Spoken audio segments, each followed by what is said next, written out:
Welcome to Transform Now, a podcast focused on intelligent automation and brought to you by SS&C Blue Prism. On this program, we talk about how organizations globally are rethinking the way they operate, utilizing process orchestration and AI-enabled digital workers to free up humans to do the work that matters most. We also share insights and tips on how you can embrace this new way of working and unleash your full potential. Let's get into the show. Hello, everyone. Brad Hairston here. Welcome to the Transform Now podcast. I am pleased to have Paul Taylor on the show today. Paul is the Chief Marketing Officer of SS&C Blue Prism. He is based just outside of London, and he and I will be discussing Forrester's latest Total Economic Impact report, or TEI as we call it, that was commissioned by SS&C Blue Prism. It is focused on the business benefits enabled by intelligent automation. Welcome, Paul. Why don't you provide a little bit more information on yourself for our listeners? Thanks very much for the invite. Great to be here. So CMO of SS&C Blue Prism. I've been here for around 4 years and really joined in order to help the company pivot the way that we get ourselves to market. So reaching new markets, new potential customers, and perhaps most importantly, helping our customers to understand how to scale through the use of this automation technology that we have. My career started out nearly 30 years ago, I guess, in banking operations. So I have quite a lot of experience in operations within banks, and then moved into the tech sector and the payments and financial crime compliance domain shortly after that experience and shortly before coming here to SS&C Blue Prism. So it gives me a pretty good grounding in understanding the challenges that exist within financial services businesses today. I know over 2 decades in financial services and working in the payment space probably was a really good segue to coming over and working in intelligent automation. Absolutely. So before we dive into this report, Paul, could you provide a little context, a little background on how and why this research was conducted? That would be great. Yeah, so I guess I was sitting here would have been sort of fall last year and sort of reflecting that it had probably been quite some time since we did a TEI to take a look at the sort of value that has been delivered from our technology. I think the last time that we did one was actually in 2017. And it just struck me that in 2017, there were probably a lot of promises being made in terms of how RPA how that could help customers, how, automate things, get efficiencies and all of the usual sort of promises that you hear from this sort of technology. And so kind of sat there and thought, well, it'd be fascinating to see how that's evolved over the last 7 years, and kind of worked with the team in order to talk to Forrester about commissioning one of these studies and these surveys. The survey in general was a survey of, I think it was more than 150 customers. And we went very in depth with a number of them on a number of key questions. And something that we do from time to time, commission primary research to understand how things are going, to understand what's happening within our customer base. And then obviously using that to inform the way that we position ourselves, but obviously develop our technology and things into the future. So we thought it'd be a really, really good inflection point, certainly with new technology like Gen AI coming along, to see how this had delivered on its promise and what was actually going on in terms of the use of the technology that we have. Fantastic. Yeah, we get asked all the time about the actual benefits of automation, and we can't give a fuzzy answer. We got to get into the nuts and bolts of it. So this is definitely extremely useful for anyone in our industry, and even to compare us to competitors. I think it comes in handy there as well. Well, I read the report. It was fantastic. A lot of great observations and insights. What do you think are the most impactful insights that the TEI brought forward with regard to the intelligent automation industry? So I think, it just shows how much the industry has changed between the last time we ran one of these and today, really. It's gone from this tactical focus within centers of excellence with a focus perhaps more on cost savings and efficiency, to more of a strategic focus for C-level executives to drive revenue growth and productivity. And it shows how the customer and employee experience has shifted as well over that period. I think it clearly shows how a number of our customers have learned, I guess, to progress the programs that they have in place. And many of those insights, if people would like to look at the report afterwards, are actually shared in the customer journey section of the deck. And there's a lot in there in terms of the insights that they shared with us around all of those changes.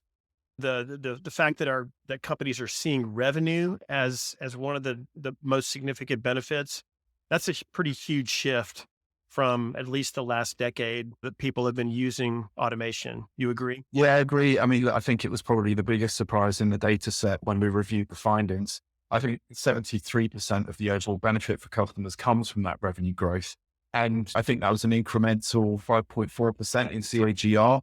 So, obviously we were delighted about those customers for ourselves, but perhaps more importantly for the customers that use the systems. And I know the advisory firm, at least last year, we're starting to pick up on the shift toward more customer and employee experience being a key area of benefit from automation. So that seems to align well with what Forrester here is pointing out. Yeah, I think so. The study shows, and based on anecdotal customer feedback, that as customers implement more automations, those customers lose fewer customers themselves, because you've got this more streamlined onboarding process. Front office staff are way better at being able to serve the customers because their time is freed up, which I think taps straight into your comment around kind of that employee experience. And then the customers themselves, I think, become advocates and ultimately more loyal because their satisfaction kind of increases as well in terms of the way that they're being served. So there's definitely something in it. Right. So Paul, if I'm a company that's using automation or maybe considering using automation, what are some of the biggest takeaways from this study that I should pay attention to? Yeah, so I think that we've got a couple of named customer examples that we can talk about. So one of them is National Benefits Service. It's a great example of one of our customers that have experienced some of the benefits that are in the report. They provide their customers or clients retirement and healthcare solutions. And the great part is that their experiences has kind of taught us that by going wide and focusing on end-to-end orchestration, they're able to kind of build a much broader set of benefits for their end customers. And then they're focused on automation and digitization to wring inefficiency out of all of their processes. And then they've since taken their business of connected workflows and automation outside the walls into their ecosystem itself. And I think, their results are just phenomenal. I mean, they've had 20% year-on-year growth with flat headcount. They've onboarded something like 1,200 new plans annually, 6 times faster than any of their competitors. And their lead and processing times have actually been cut in half. And they're on record to say that they wouldn't have been able to do any of this without the collection of technologies coming together. So I think there's some real great insights in there around how people have actually wrung the value out of the systems that they're using. Paul, there's a lot of detail in the study, not only about benefits, but also about the cost to operate intelligent automation. What do you think customers can learn by looking at the cost side of the ledger? Well, I think the fascinating thing for me really was that the licensing is actually a small part of the cost equation. The data showed that it was around 14%, and that the implementation of a program is a smaller slice of the pie. The larger elements of costs really are change management and operating the COE, so the center of excellence that pulls all of these things together. And obviously the good news is that with our partner ecosystem and professional services offerings, a lot of the best practices from our REM to operating model, we can help customers address those cost elements very effectively.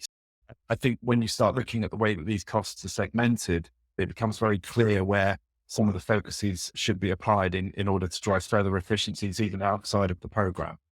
Yeah, I thought it was also fascinating that only 34% of the cost is tied up in one-time implementation cost, both change management as well as software delivery. That's not too bad. I was in consulting prior to Blue Prism, and I remember seeing colleagues work on projects 3 to 4 years long to implement ERP or CRM or things like that. I mean, such a different ballgame all the way around. So yeah, I didn't think 34% was that high. I was pretty shocked at that. Yeah, I agree. And I mean, you say sort of talking about one-off costs. I think there's also an argument in there about making sure that you reuse as much of those one-off costs as you can, which is obviously one of the areas that we've all been focusing on, which is trying to make sure that the automations that people deploy can scale across an organization and don't just sit down on a lowly desktop somewhere. So you can get more bang from your buck from that. Right. Paul, was there a common set of challenges that got customers started on their journey with intelligent automation? Yeah, I think there's always a common set of challenges or opportunities that people have when they sit in front of a blank sheet of paper thinking about automation. You've got the usual things like manual, repetitive, and inefficient processes. You've got the usual things like having difficulty in terms of managing high volume demand, things like poor customer experience and inadequate workflow tracking. I think you still come down to the same set of ideas in terms of where you start. But I think even more so these days, you've also got changes happening in the workforce. Probably brought on a little bit by things like COVID, where everyone was trying to find different ways of being able to operate. A shift to manual to remote work, manual processing where some things didn't kind of work the way that people planned in sort of this disaster recovery kind of situations. So I think a general shift in the way that the workforce is working, a general shift in terms of people needing to be more efficient with the way that they deploy capital, but then with the usual kind of inefficiencies of process within business all kind of come together in a perfect storm, really. Yeah, I think it ties really well to the fact that organizations are looking at it more strategically, like a digital labor source, creating the capacity that people need to do work due to the labor shortage, due to many of the challenges in the industry with supply chain and what have you. So yeah, I think it all fits together very nicely. Agreed. So Paul, in the report, the metrics for a business value analysis looked very good for Blue Prism. 53.4 million net present value, 330% ROI, and less than 6 months break even. Are there metrics for other parts of the organization involved with intelligent automation? Yeah, I mean, look, we were blown away by the core metrics. A technology provider being able to show prospects and customers the fact that you can get 6 months break even on an investment is just pure gold. There's also drivers around incremental revenue that are interesting to people like CROs, COOs, CCOs, heads of sales and heads of lines of business and so on. You start looking at things like 6% increase in customer acquisition, an 85% faster onboarding, 4% increase in average revenue per customer, and a nearly 8% increase in customer retention.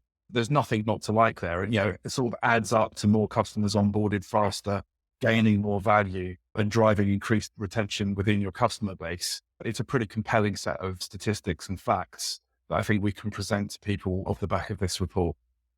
Absolutely.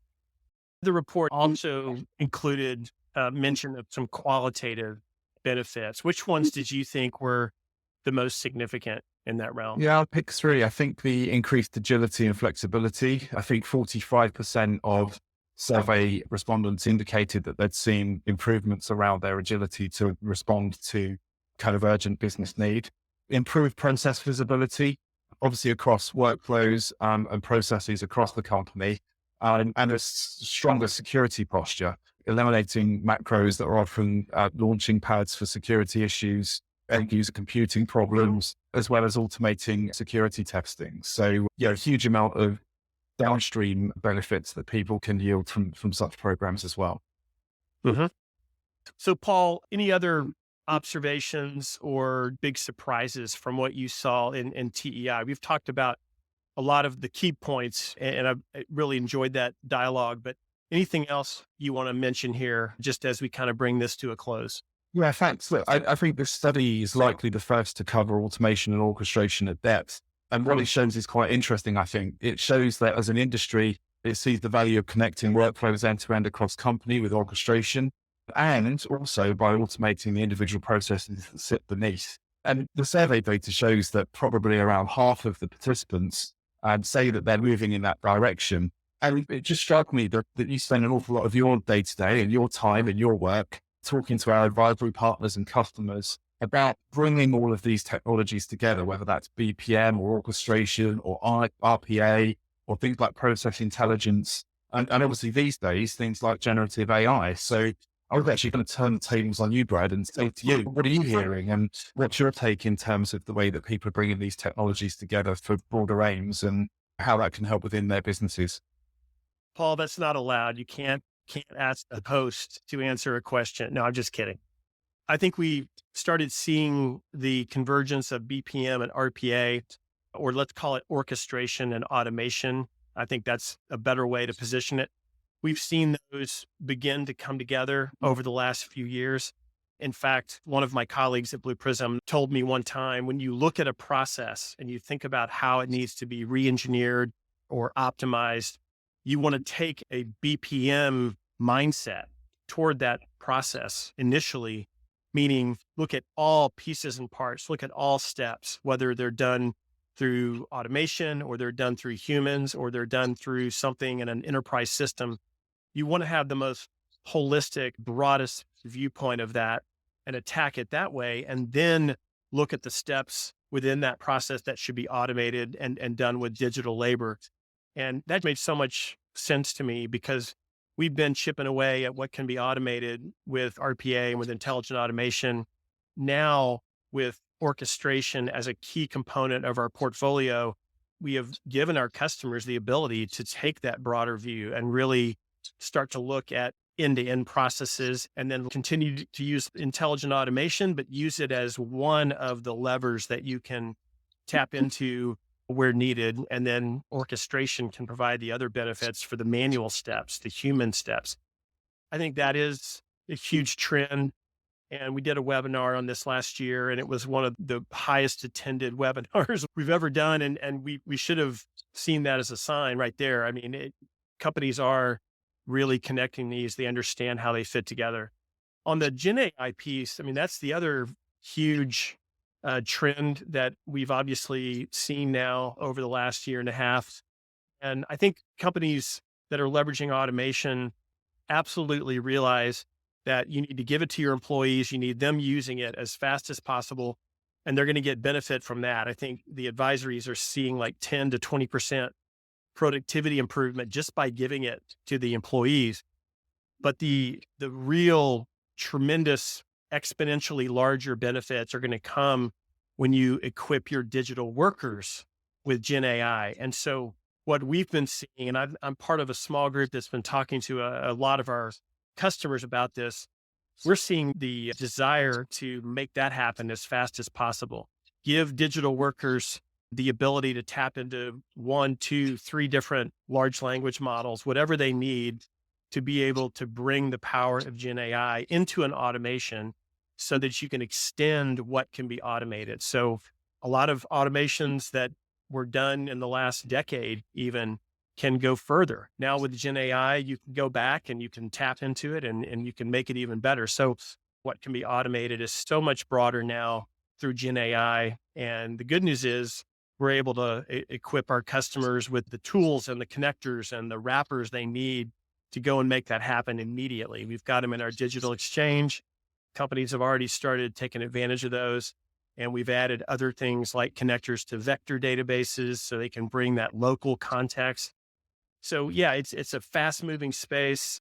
We haven't talked to a customer yet who's not really trying to take advantage of it. And so I think it is going to be a key characteristic of automation this year and for all the years to come. And I don't think we've seen the last innovation. I think they're going to continue to come at incredibly fast pace. And the good news is we have a company that's able to keep up and redefine how we go to market and what we bring to our customers to enable them to take advantage of it. So I'm really excited about it. That's great. And hey, I think our audience should add some comments and vote for a Brad Hairston getting the answers next time. You were too kind, my friend. I think I'll continue to be the one asking the questions for now. I'm much happier doing that. Well, Paul, thank you so much for being on to talk about TEI. I know that our listeners are going to want to tap into it. So in the show notes, I will put a link to where they can download the report from our website. Be sure and take advantage of that. I think there's some really useful insights that all of you will get value from. So I'll put that in there. And Paul, thank you again. And I wish you the very best. Thank you very much. Till next time. Thank you for listening to Transform Now, the podcast from SS&C Blue Prism. You can find all of our episodes on your favorite podcast channel, as well as YouTube. To stay on top of the hottest topics in the world of intelligent automation, subscribe now. The future of work is here.